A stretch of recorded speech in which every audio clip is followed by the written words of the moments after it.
الله الرحمن الرحيم وما أرسلناك إلا رحمة للعالمين صدق الله مولانا العظيم.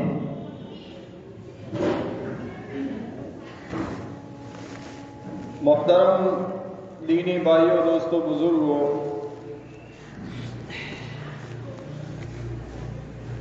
جیسا کہ آپ لوگوں کو یہ بات معلوم ہے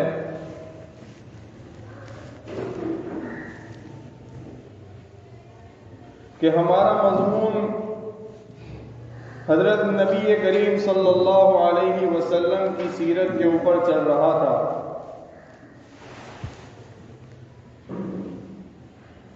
اور حضور پاک صلی اللہ علیہ وسلم کی سیرت کے متعلق کچھ ضروری باتوں کو آپ لوگوں کے سامنے بیان بھی کیا گیا تھا کہ حضور پاک صلی اللہ علیہ وسلم کی پیدائش سے پہلے عرب کے اندر کیا ماحول تھا، اللہ کے رسول صلی اللہ علیہ وسلم کے حسب نسب کے متعلق آپ کے دادا، آپ کے ابا کے متعلق کچھ ضروری باتیں آپ لوگوں کے سامنے عرض کر دی گئی تھی. ساتھ ساتھ میں یہ بھی بتایا گیا تھا کہ صحیح قول کے مطابق حضرت نبی کریم صلی اللہ علیہ وسلم کی ولادت باسعادت 9 ربیع الاول کو ہوئی تھی.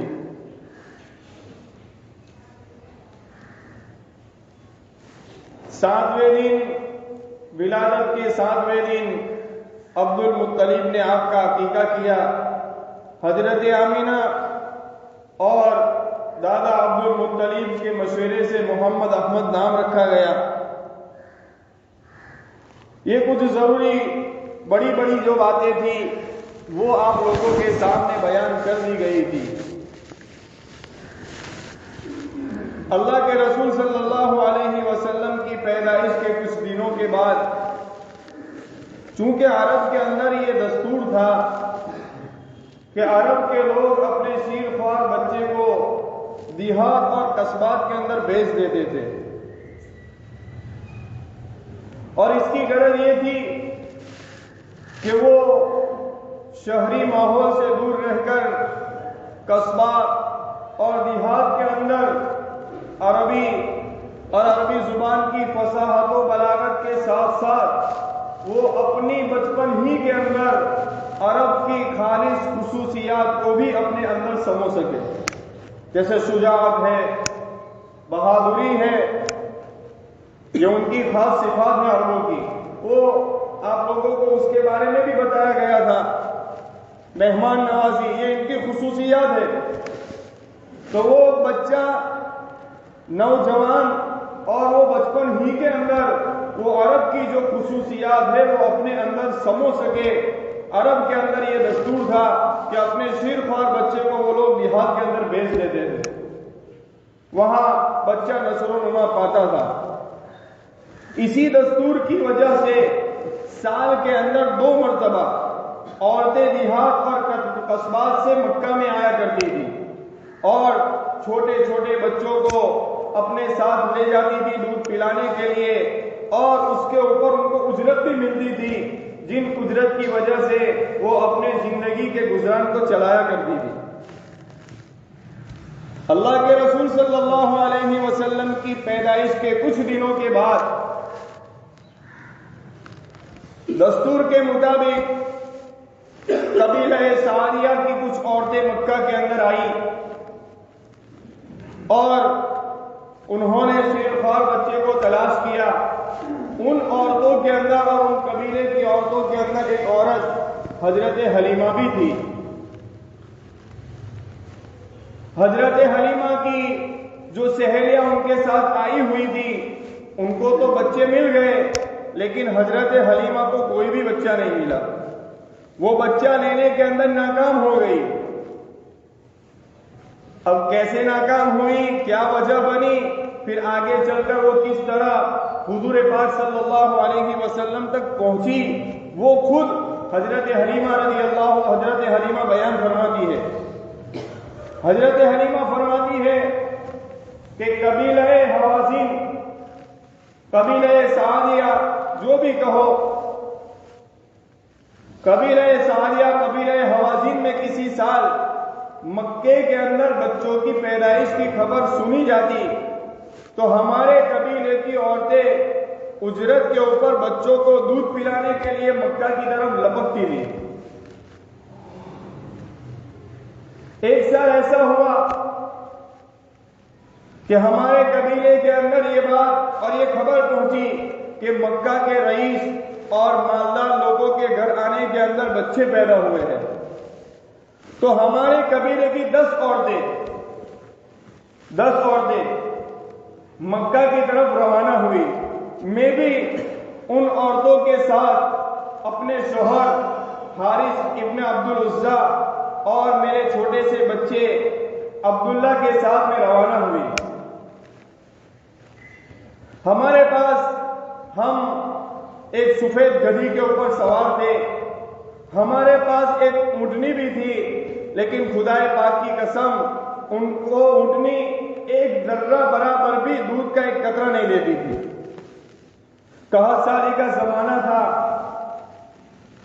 اور ایسی قحط سالی کہ اس نے کچھ بھی کھانے کے لیے باقی نہیں رکھا تھا.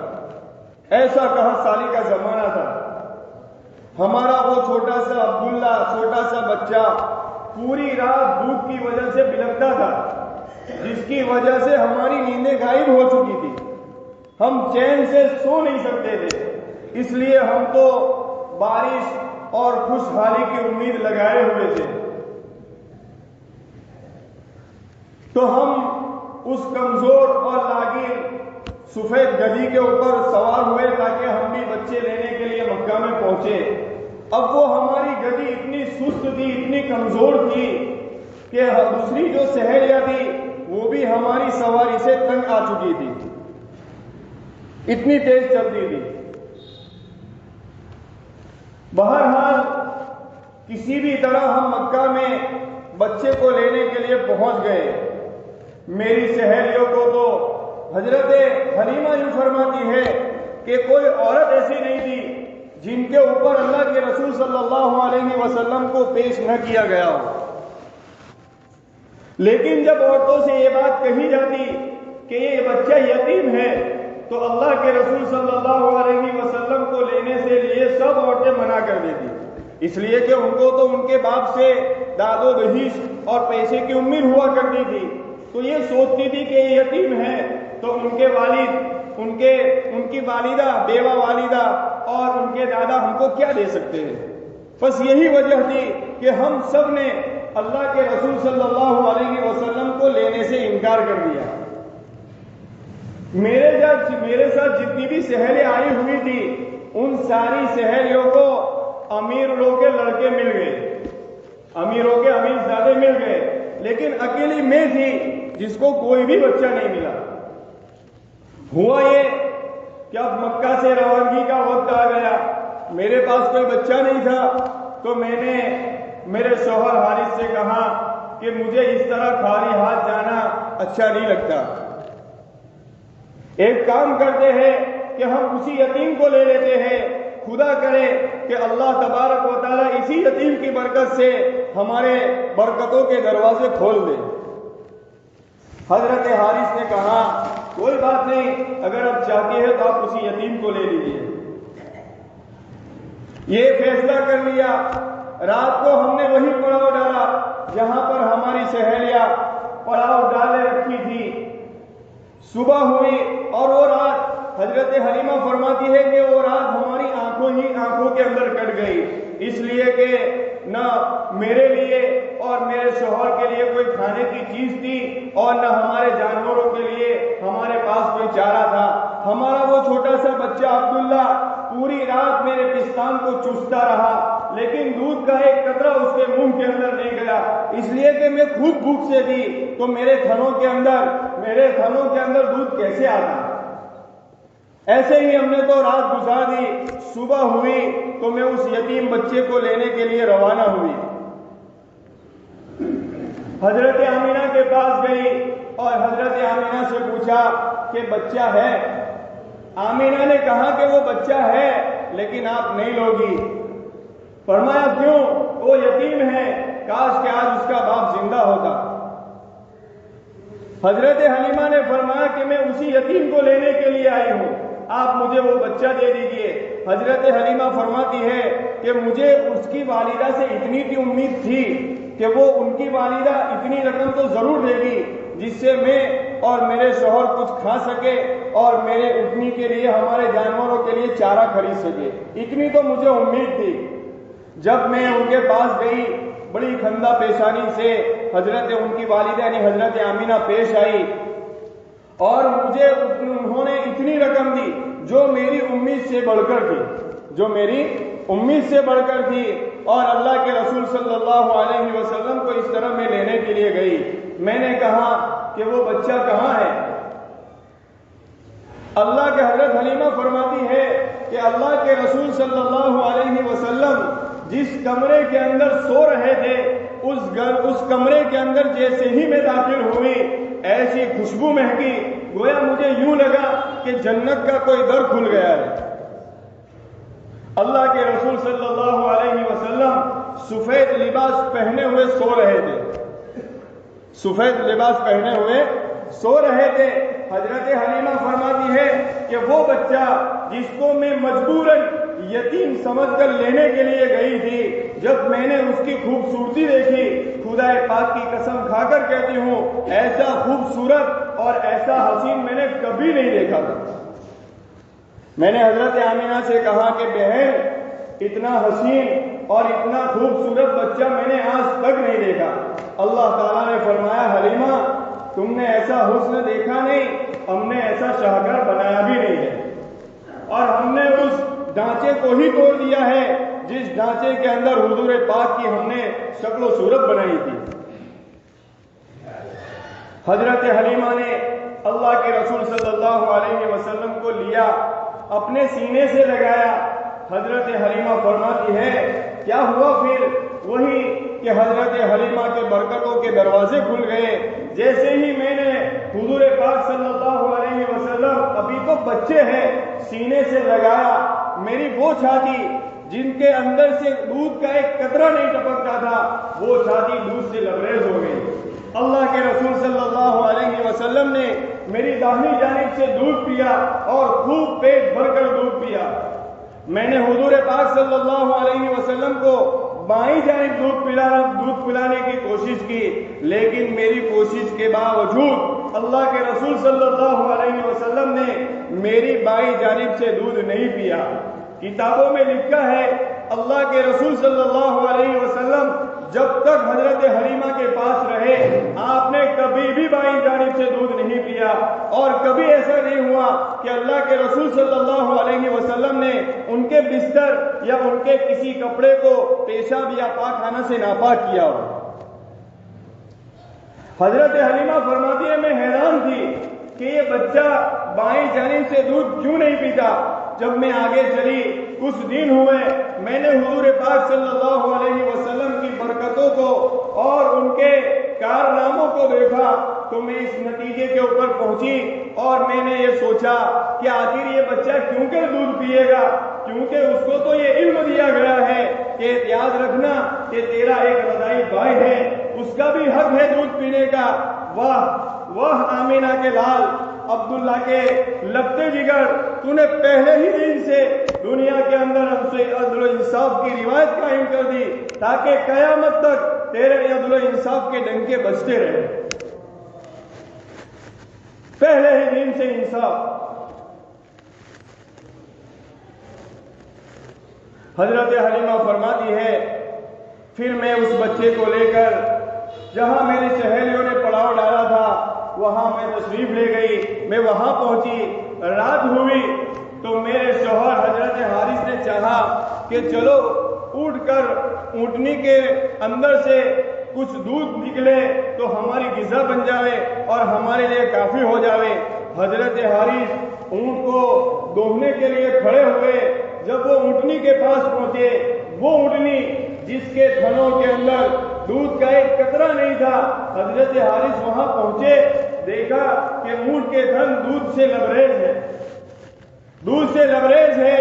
ان کی چیخ نکل گئی اور کہا حلیمہ ہمارے دین بدل چکے ہیں، برکتوں کا نزول ہو چکا ہے۔ دیکھ جو اونٹنی ایک قطرہ دودھ نہیں دیتی تھی، آج اس کے تھن دودھ سے لبریز ہیں۔ انہوں نے بھی پیا، حضرت حلیمہ نے بھی پیا، اور ان کے چھوٹے سے بچے حضرت عبداللہ نے پیا۔ حضرت حلیمہ فرماتی ہے کہ ہم نے پیٹ بھر کر کیا اور پیا، اور ہماری زندگی کی یہ پہلی رات تھی، ہماری زندگی کی یہ پہلی رات تھی کہ ہم نے سکون کے ساتھ ہم سکون کے ساتھ سوئے ہیں۔ اور وہ بچہ جو بھوک کی وجہ سے راتوں رات ہم کو بھی جگاتا تھا، وہ بھی جاگتا تھا، وہ بھی آج دودھ پی کر چین اور سکون کی نیند سویا ہوا ہے۔ یہ پہلی رات تھی ہماری زندگی کی۔ ابھی تو حضور چھوٹے ہیں اور برکتوں کا نزول ہو رہا ہے۔ 3 دن کے مکہ کے ٹھہرنے کے بعد حضرت حلیمہ حضور پاک صلی اللہ علیہ وسلم کو لے کر اپنے شہر کی طرف، دیہات کی طرف روانہ ہوئی۔ روایت میں لکھا ہے کہ اس اونٹنی کے اوپر حضرت حارث اور حضرت حلیمہ سوار تھی۔ بیچ کے اندر اللہ کے رسول صلی اللہ علیہ وسلم کو بٹھایا گیا۔ پہلے حضرت حارث تھے، بیچ کے اندر اللہ کے رسول، اور پیچھے حضرت حلیمہ۔ اونٹنی کو اٹھا رہے ہیں، اونٹنی اٹھ نہیں رہی، اونٹنی اٹھ ہی نہیں رہی ہے، اور کیوں کر اٹھتی؟ اس کو تو بٹھانے والے نے بٹھائے رکھا تھا۔ حضرت حلیمہ برکتیں دیکھ چکی تھی، فوراً اپنے شوہر سے کہا یوں لگتا ہے کہ اللہ تبارک و تعالیٰ کو ہمارا یہ فعل اور ہمارا یہ کام اور یہ بٹھانے کا طریقہ پسند نہیں آیا، اس لیے کہ حارث آپ کی پشت اس بچے کی طرف ہو رہی ہے۔ فوراً حضرت حارث نے اللہ کے رسول صلی اللہ علیہ وسلم کو اپنے آگے بٹھایا، اونٹنی کو اٹھایا، اونٹنی فوراً اٹھ گئی، اور اس نے مکہ کے اندر چکر لگایا۔ جب کعبۃ اللہ کے پاس وہ اونٹنی پہنچی، اس نے 3 سجدے کیے، آسمان کی طرف سر اٹھایا، اور پھر وہ اونٹنی چلنے لگی، وہ اونٹنی چلنے لگی، اور وہی اونٹنی تھی جو بالکل سست تھی، اب تیز چلنے لگی۔ حضرت حلیمہ کی سہیلیاں تو بچے لے کر بہت آگے نکل چکی تھی، بہت آگے نکل چکی تھی، لیکن یہ برکت کہ وہ اونٹنی بھی تیز ہو گئی، اتنی تیز ہو گئی کہ ان کی سہیلیوں کے پاس جا پہنچی، اور ان کی سہیلیوں نے جب دیکھا کہ ایک بہت بڑی تیز رفتار سواری مٹی اڑائے ہوئے آ رہی ہے، جب انہوں نے دیکھا تو اس کے اوپر تو حضرت حلیمہ تھی۔ حضرت حلیمہ جب ان کے قریب پہنچی تو سہیلیوں نے کہا حلیمہ کیا بات ہے، لگتا ہے سواری بدل ڈالی۔ حلیمہ نے کہا سواری نہیں، سوار بدلا ہے، سواری نہیں، سوار بدلا ہے۔ یہ کونین کا وہ سپہ سالار ہے کہ جس سواری کے اوپر بیٹھتا ہے وہ سواری فضیلت پا جاتی ہے، جس انسانوں کے اوپر بیٹھا وہ قیامت تک آنے والے انسانوں کے اوپر فضیلت پا گیا۔ سب سے پہلے منزل مقصود تک پہنچنے والی حضرت حلیمہ، جن کی اونٹنی بالکل کمزور سست تھی، سب سے پہلے وہ منزل مقصود پر پہنچی۔ حضرت حلیمہ کے گھر کے اندر 6 افراد تھے، ان افرادوں کے اندر حضرت حلیمہ کی بیٹی حضرت سیمہ رضی اللہ تعالی عنہا بھی ہے۔ حضور پاک صلی اللہ علیہ وسلم کی دیکھ بھال کے اندر وہ اپنے ہاتھ اپنی ماں کے ساتھ بٹایا کرتی تھی، حضور سے بہت محبت تھی، حضور کو نہلاتی تھی، حضور کو کپڑے پہناتی تھی، حضور کو سرما لگایا کرتی تھی۔ حضرت سیمہ رضی اللہ تعالی عنہا ایسی محبت تھی، مدت ہوئی، بچپن میں وہاں رہے، مدت ہوئی، ہجرت ہوئی، نبوت کا اظہار ہوا۔ 13 سال مکی زندگی گزارنے کے بعد اللہ کے رسول صلی اللہ علیہ وسلم مدینہ کے اندر تشریف لے گئے۔ حضرت سیمہ فرماتی ہے ایک لمبی مدت کے بعد چند لوگوں نے آ کر مجھ سے کہا کہ سیمہ تجھے یاد ہے کھیلنے کے زمانے میں تمہارا ایک بھائی تھا، اس کا نام محمد ابن عبداللہ تھا، آمینہ کے بیٹے تھے، آج وہ مسجد نبوی میں ہے، وہ ہجرت کر کے مدینہ پہنچے ہیں، نبوت کا دعویٰ کیا ہے، لوگ ان کے قریب آتے ہیں، ان کی باتوں کو سنتے ہیں، لوگ ان کے اوپر اسلام لاتے ہیں، اور بڑے بڑے سرداروں کے نمائندے ان کے قدموں میں آ کر اپنے مسائل کو حل کرتے ہیں۔ سیما، کبھی تو نے یہ سوچا کہ چلو آخر ایک ملاقات اپنے بھائی سے بھی کرے، شاید وہ بھائی مجھے پہچانتا یا نہیں پہچانتا، ذرا یہ تو دیکھے۔ سیما کہتی ہے کہ میں نے جب ان باتوں کو سنا تو میرے دل کے اندر ایک گدگداہٹ پیدا ہوئی، اور میں نے یہ سوچا کہ چلو چل کر ایک بھائی کو ایک نظر دیکھ لے، آخر وہ بھائی مجھے پہچانتا یا نہیں پہچانتا۔ حضرت سیما فرماتی ہے کہ میں نے سفر کا ارادہ کیا تو میری سہیلیوں کی ایک جماعت وہ بھی میرے ساتھ تیار ہوئی، اور انہوں نے مجھ سے کہا کہ سیما، اگر تو جانا چاہتی ہے تو ہم تیرے سفر کے ساتھی بنیں گے، ہم بھی تیرے ساتھ آئیں گے۔ اونٹوں کا قافلہ تیار ہوا، میں اور ہماری سہیلیاں مدینہ کی طرف روانہ ہوئی۔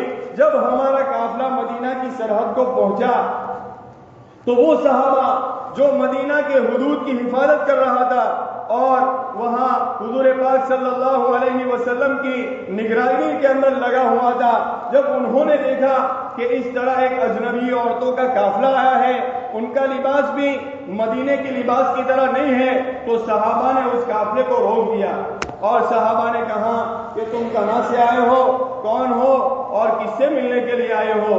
وہ ساری عورتیں گھبرا گئی، لیکن اس کے اندر ایک خاتون تھی، حضرت سیما، وہ بڑی بے باک اور جرأت مند تھی۔ اس نے بآواز بلند کہا کہ جاؤ، ہم سے مت پوچھو، کچھ بھی مت پوچھو، جا کر تمہارے نبی سے کہنا کہ تمہاری بہن حضرت سیما تم سے ملنے کے لیے آئی ہے، اور وہ اس وقت مکہ سے آئی ہے، اگر اجازت ہے تو ہم آ رہے ہیں، اور اگر اجازت نہیں ہے تو ہم پلٹ جاتے ہیں۔ صحابہ کو تعجب ہوا کہ حضور پاک کی بھی کوئی بہن ہے اور وہ مکہ میں رہتی ہے، لیکن انہوں نے ادب کے مارے ان قافلے والے کو کچھ بھی نہیں کہا۔ فوراً حضور کے قدموں میں صحابہ گئے اور کہا کہ آقا، ایک قافلہ آیا ہے، دیکھنے میں اجنبی عورتوں کا ہے۔ جب ہم نے ان سے پوچھا تو انہوں نے بڑی بے باکی سے یہ جواب دیا کہ جاؤ، تمہارے نبی سے کہنا کہ تمہاری بہن تم سے ملنے کے لیے آئی ہے، اور اس وقت وہ مکے سے آئی ہے، اور اس کا نام بھی بتایا کہ میرا نام سیما ہے۔ صحابہ فرماتے ہیں کہ سیما کا نام سن کر اللہ کے رسول صلی اللہ علیہ وسلم بہت خوش ہو گئے، محبت کے اندر آپ کی آنکھوں سے جاری ہو گئے، اور فرمایا بے شک وہ میری بہن ہے، جاؤ اسے اکرام کے ساتھ لے آؤ، اور کوئی دل آزاری مت ہونے دو۔ صحابہ کا قافلہ ان قافلے کو لینے کے لیے روانہ ہوا۔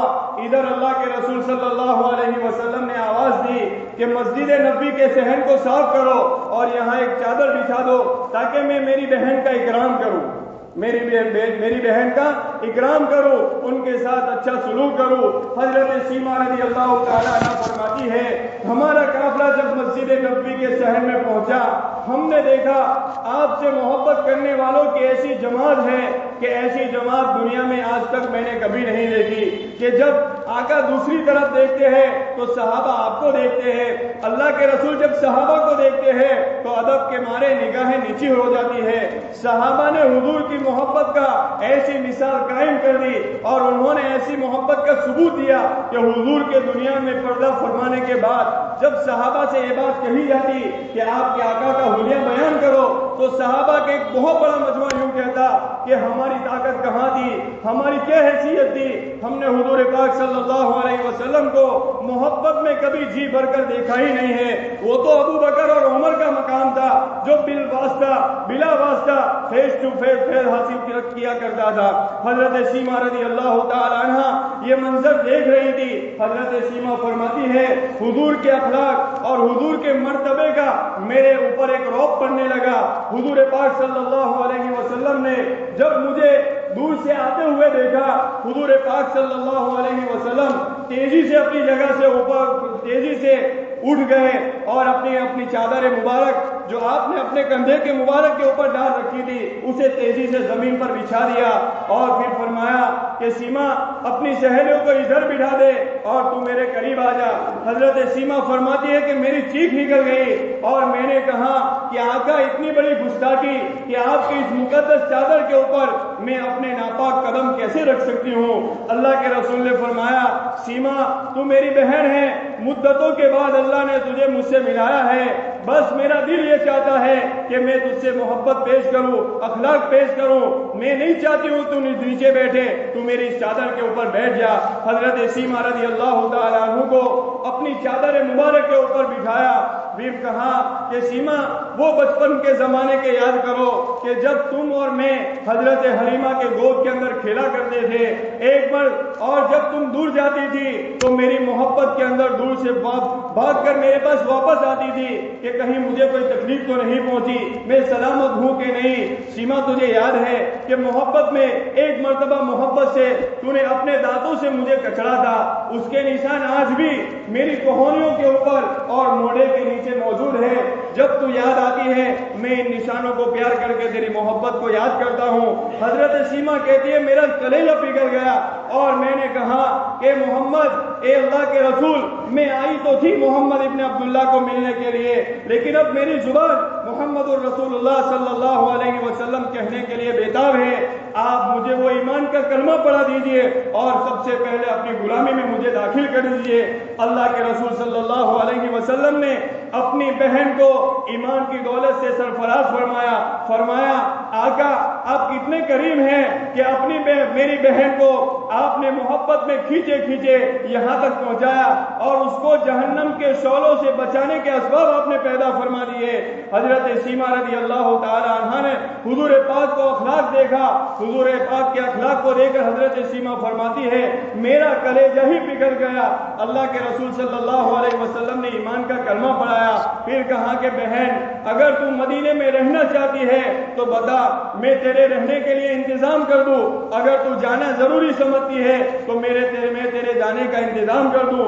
حضرت سیما نے فرمایا آپ کی محبت کو چھوڑ کر میں کہاں جا سکتی ہوں، لیکن قافلے والے میرا انتظار کر رہے ہیں، انہوں نے روانگی کے وقت مجھے کہا تھا کہ شاید تیرا بھائی تجھے نہیں پہچانے گا، آپ مجھے جانے کی اجازت دیجیے تاکہ میں آپ کے اسلام کو اور آپ کے اخلاق کو میرے قبیلے کے اندر بیان کروں۔ حضور نے دیکھا بہن جانا چاہتی ہے، صحابہ کو آواز دی کہ اللہ کے رسول کی پسندیدہ اونٹنیوں میں سے اونٹنی لاؤ۔ اللہ کے رسول نے اپنی آنکھوں سے اونٹنی کا انتخاب فرمایا، پھر اس کے اوپر اپنے ہاتھ سے کجاوا کسا، رکاب ڈالی اور پھر کہا کہ بہن اس کے اوپر بیٹھ جا۔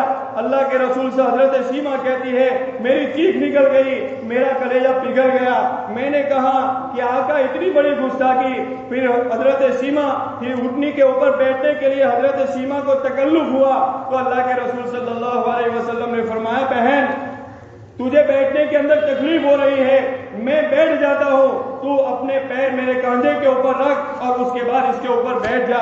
حضرت سیما کہتے ہیں میری چیخ نکل گئی کہ آقا اتنی بڑی گستاخی کہ آپ کے مقدس کندھوں کے اوپر میں اپنے ناپاک قدم کیسے رکھ سکتی ہوں۔ حضرت حضور نے فرمایا بہن مدتوں کے بعد تجھے ملاقات ہوئی ہے، پتہ نہیں آئندہ ملاقات ہوگی یا آخرت میں ہماری ملاقات ہوگی، اس لیے جتنا ہو سکے مجھے خدمت کر لینے دیجئے۔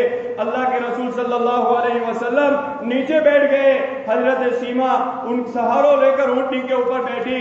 اللہ کے رسول نے صلی اللہ علیہ وسلم نے اونٹنی کی نکیل پکڑی اور حضرت سیما فرماتی ہے کہ مجھے اسلام کی باتوں کو سکھانا شروع کیا، پھر اسی نکیل کو پکڑ کر آپ چلنے لگے۔ میں نے کہا اللہ کے رسول اتنی بڑی گستاخی، آپ مجھے جانے کی اجازت دیجیے، اگر آپ جانا ہی چاہتے ہیں تو آپ سوار کے اوپر سوار ہو جائیے، میں نیچے اتر جاتے ہوں۔ اللہ کے رسول نے فرمایا بہن اپنی بھائی کی آنکھوں کو ٹھنڈک پہنچا دے، تو اسی کے اوپر بیٹھ جا۔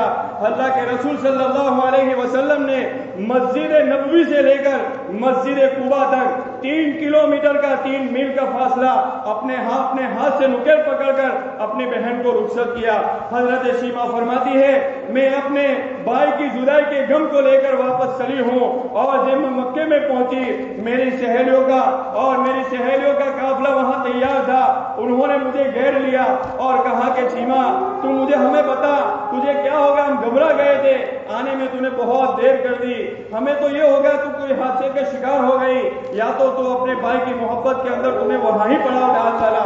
لیکن سیما سب سے پہلے تو ہمیں یہ بتا کہ تیرے بھائی نے تجھے پہچانا یا نہیں پہچانا۔ سیما کہتی ہے میری آنکھوں میں آنسو آ گئے اور میں نے کہا خدا پاک کی قسم کھا کر کہتے ہو زمین کی آنکھوں نے آسمان کی نگاہوں نے ایسے بھائی نہیں دیکھا جیسا بھائی اللہ نے سیما کو دیا ہے۔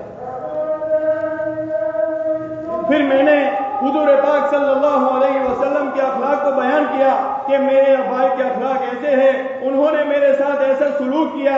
حضرت سیما فرماتی ہے کہ جب میں رخصت ہو رہی تھی تو میرے بھائی نے گران نبوت میں اعلان کیا کہ تمہاری جو پسندیدہ چیز ہے وہ مجھے لا کر دے دو تاکہ میں میری بہن کو ہدیہ کر دوں۔ حضرت سیما فرماتی ہے اتنے محبت میں تحفے لائے، اتنے لائے، اونٹنی کی پوری پیٹھ تحفوں سے لد گئی تھی۔ حضرت سیما فرماتی ہے میں نے حضور کی محبت کو، ان کے اخلاق کو لوگوں کے درمیان بیان کیا۔ میری اٹھنی سے نیچے اترنے سے پہلے 70 عورتوں نے ایمان کا کلمہ پڑھا۔ جب میں قبیلے کے اندر داخل ہوئی، قبیلے کے اندر جب میں نے لوگوں کو اسلام سمجھایا، حضور کی بے چینی سمجھائی اور حضور کی بے قراری کو بیان کیا، حضور کی محبت کو بیان کیا، 300 گھرانوں نے ایمان کا کلمہ پڑھا۔ یہ کارگزاری جب مدینے کو پہنچی، اللہ کے رسول صلی اللہ علیہ وسلم بڑے خوش ہو گئے، محبت میں آنسو آ گئے اور فرمایا اللہ تو کتنا کریم ہے کہ تو نے میری بہن کو بہر اسباب کے طور پر استعمال کر کے ان کے ذریعے تو نے لاکھوں لوگوں کو ہدایت کا نمونہ بنا دیا۔ تو میرے بھائیوں، دوستوں، بزرگوں، یہ تھے حضرت سیما رضی اللہ تعالی عنہ جو حضور پاک صلی اللہ علیہ وسلم کی جو رضائی بہن تھی۔ اس کے بعد حضرت حلیمہ رضی اللہ تعالی عنہ اللہ کے رسول صلی اللہ علیہ وسلم کو لے کر اپنے گھر پہنچی اور پھر وہاں اپنے گھر کے اندر بھی برکتوں کا جو ظہور ہوا اس کو پیش نہیں کیا جا سکتا۔ اور آگے چل کر پھر اللہ کے رسول صلی اللہ علیہ وسلم کا بچپن ہی کے اندر آپریشن ہوا۔ اب وہ آپریشن کیسے ہوا، ڈاکٹر کون تھے، کون سے اسپتال کے اندر ہوا، وہ انشاءاللہ کسی وقت موقع ملے گا تو اس کے اوپر بیان کریں گے۔ وآخر دعوانا الحمدللہ رب العالمین۔